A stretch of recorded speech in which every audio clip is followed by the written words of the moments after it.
business is very much paper-based, and quarterly we have to do the VAS reporting, and it's like paper warfare. The invoices and so forth come in with relentless monotony, and they go into, well, would have been called a shoebox in the olden days, it's our version.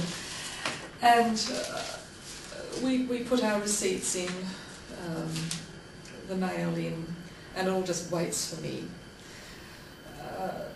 So at the end of the quarter, I lock myself away with the computer and I tap in the various figures and so forth. I tap in the various figures, and some of them have got tax associated. Our products are mostly GST free. There's two items that aren't, so that immediately sets up some difficulty. Perhaps just clarify that they're GST free because they're food based. That's right. It means that you need to interact with them. I think the tax department takes a position that you don't eat jam out of a jar. You have to put it onto toast. So therefore it needs some involvement by the consumer, I think, in order to make it palatable. That's my simplistic understanding of it. When the GST first came in, we asked the tax department to come out and say, which of our products do we apply the GST to? And they told us that. So we have two levels of reporting to put the GST in, those with a GST figure, those without a GST figure. And this is also true of the supplies that we receive. The fresh fruit doesn't have GST, but the packaging will. So so I get the bank statements, the credit cards. We use our credit card as our little business overdraft, and our bank statements, and the check butts, and I balance all of those out, enter them into the program, and cross off, match them with all the invoices that come in.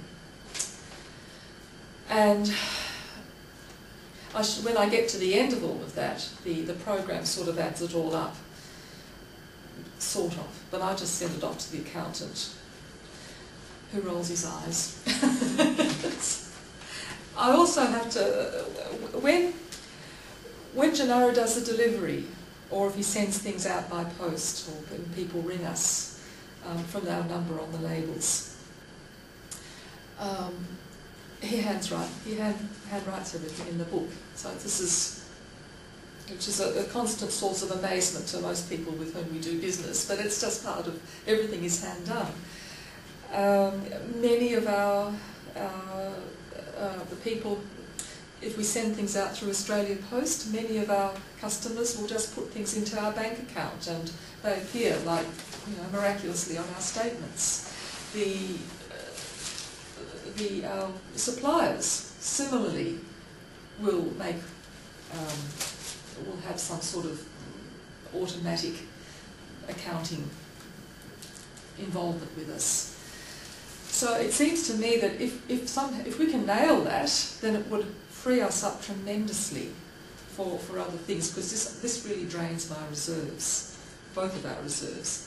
Gennaro does a stock take and it sort of looks like this, and he ought to have been a doctor really, because it's so that requires quite an amount of energy to decipher.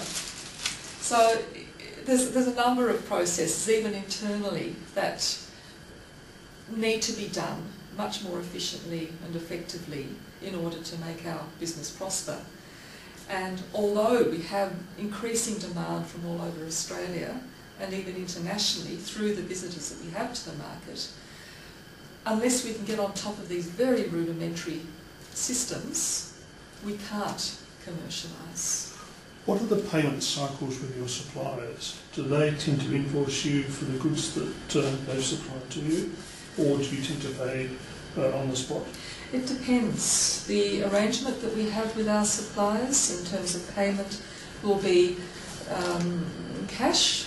For example, the fruit that Gennaro collected from the orchard yesterday, they didn't have electronic equipment and so forth for payment. So we're quite sort of happy with that. We require a receipt for taxation purposes, and we can pay in cash or in a cheque.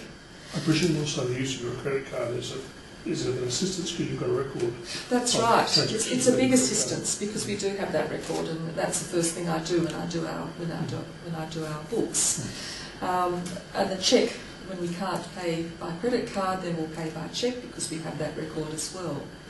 And then if we don't, then the third thing is just to get invoices, paper, dockets and things much like this, which we then put into the folder as soon as we get home. So we've got it there, and that's got to match up with the income that we receive from Salamanca, because we don't have credit card facilities down there because it's too expensive.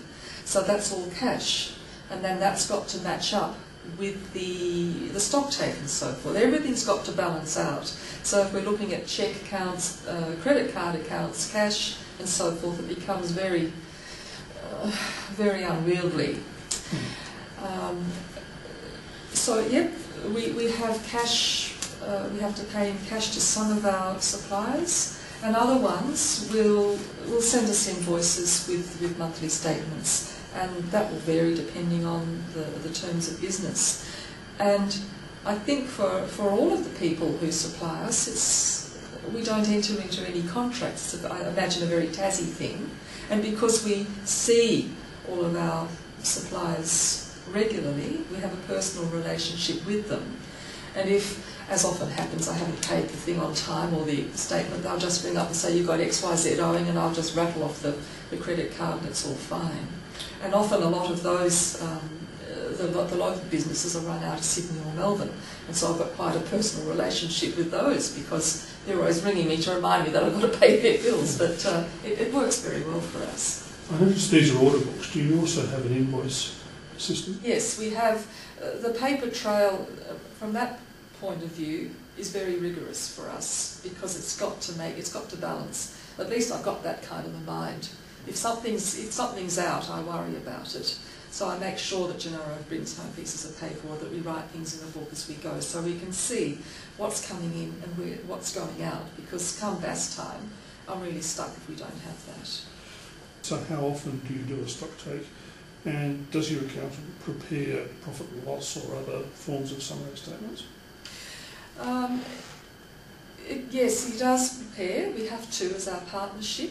We have a partnership arrangement, and so we are obliged at the end of each financial year to have a profit and loss statement, and the accountant needs to do that, which is why my details to him have to be very precise, which means then that I need the details from Gennaro and from anyone with whom we do business to be very precise.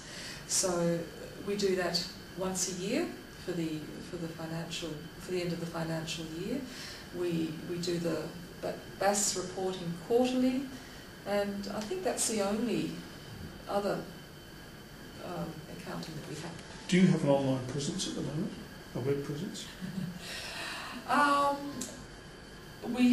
I have registered our domain names, several, for Tasmania, for Gennaro's, for all of the others, during the year, last year, in tandem doing courses at UTAS to try to become more adept at the commercialisation processes. I was also doing website development, learning about shopping trolleys, developing an e-presence, all of those sorts of things through, I think it was Interlink. What role do you see a website playing in the business, in the sense that on the web it's hard to get the flavour and smell of the food? I think the web is very important to have a virtual shop front, if you like. Part of the attraction that our market presence has is the ability for our customers to engage with Gennaro, to talk to him about how you pick all the olives that you pick from your tree, to how you use the quince paste or recipes or all that sort of thing. So that part is easily duplicated on the web. And I think because of my background in graphic design and marketing, and writing. It's quite, if we match the words to photographs, which I started to do, then you can develop a sense of place and of presence. We, as part of our market research, the little questionnaires that we took to Salamanca, in other words, we asked people about how they would feel about interacting with us online and the sorts of product extensions that they would be interested in. And we were very surprised at how many would engage with that, and particularly with our older customers too. So it's another job that's waiting to be done, which is, I think, is critical to the next stage.